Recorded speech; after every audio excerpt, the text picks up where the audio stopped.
Assalamualaikum warahmatullahi wabarakatuh. Have you all ever learned a second language, whether it is for work, for fun, or even for professional stuff, like perhaps communicating with other people from different countries?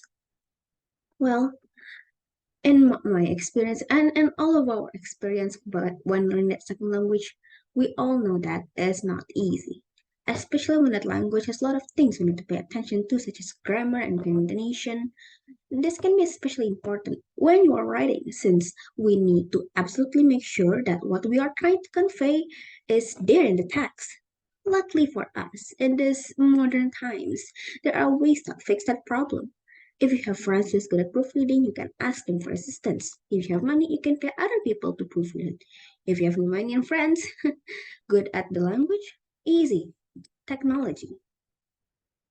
With the rise of technology, the use of technological assistants also become more and more utilized.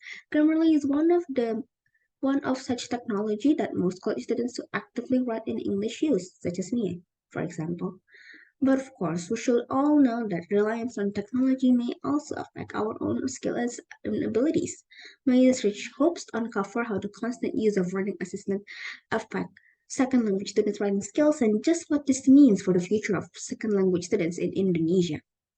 Currently, there is considerable research on the use of Grammarly in the context of EFL or L2 students. However, it should also be noted that their focus differs and creates a gap in some places, which is what brought me to research this in the context of students' writing skills with English education students as participants.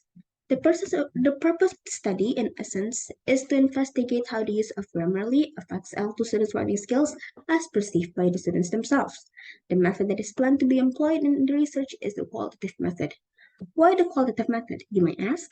As Creswell has said, the qualitative method is an approach for exploring and understanding the meaning individuals or group ascribe to a social or human problem. Thus, it is expected to describe situations as completely and clearly as possible, which is exactly what this research needs.